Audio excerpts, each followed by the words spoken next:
नमस्कार बच्चों। देखो बच्चों, मैं संगीता भालेराव मैडम बोल रही हूँ और आपको छठवीं के बच्चों को गणित पढ़ा रही हूँ। देखो बच्चों, मैंने आपको बताया था कि कल से हमारा सेतु अभ्यासक्रम, ये जो महाराष्ट्र शासन का जो भी अभ्यासक्रम जो है 45 दिनों का उपक्रम, इस उपक्रम की शुरुआत हम लोग कर रहे थे।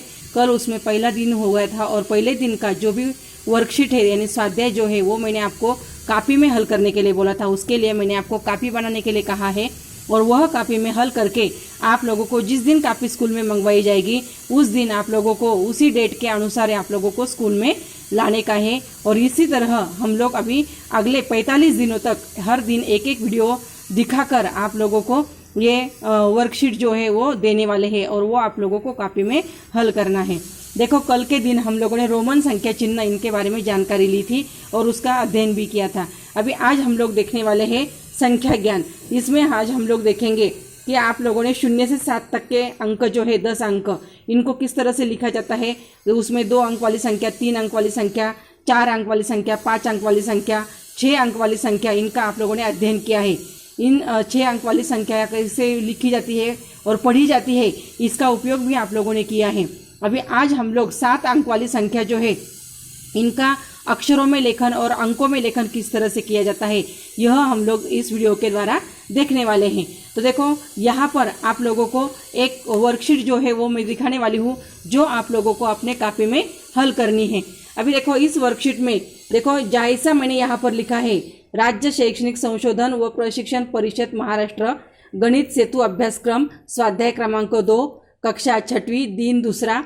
उसमें घटक है संख्या ज्ञान और उपघटक है 7 अंक वाली संख्याओं का वाचन एवं लेखन। अभी आप लोगों को यहाँ से प्रश्न 1, 2, 3 दिए हैं जो आपको कापी में हल करने हैं।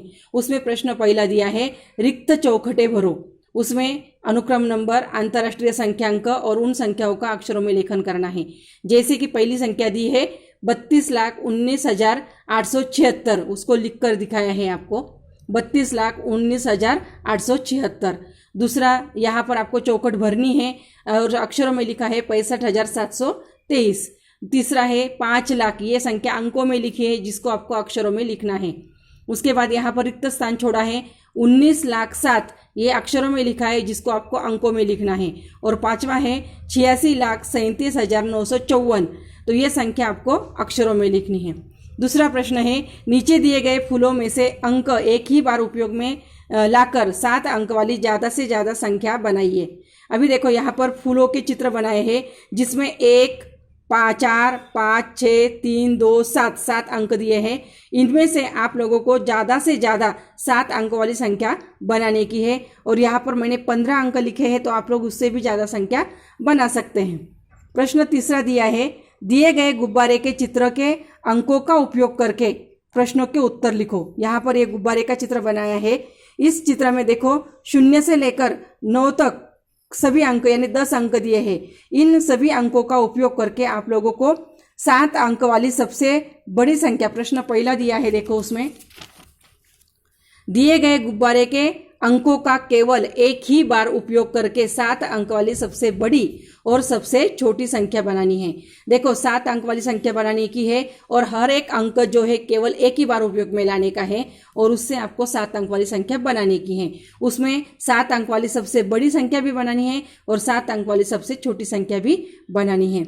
उसके बाद दूसरा प्रश्न है 7 अंक वाली सम संख्या लिखो। देखो, यहाँ पर ये जो अंक दिए हैं इनमें से आपको सम संख्या, जो आप लोगों ने पिछले साल 5वीं में पढ़ा है, सम संख्या किसको कहते हैं, चौथी में पढ़ा है सम संख्या किसको कहते हैं और विषम संख्या किसको कहते हैं। तो 7 अंक वाली सम संख्या यहाँ पर बनाकर लिखनी है और उसी तरह तीसरा प्रश्न है 7 अंक वाली विषम संख्या भी बनाकर लिखनी है। तो इस तरह से ये जो दूसरे दिन का ये जो स्वाध्याय है ये आपको मैंने दिखाया है। तो ये आप लोगों को वीडियो देखने का है और इस वीडियो के द्वारा आप लोगों को क्या करने का है, ये आप लोगों को अपने कापी में हल करने का है।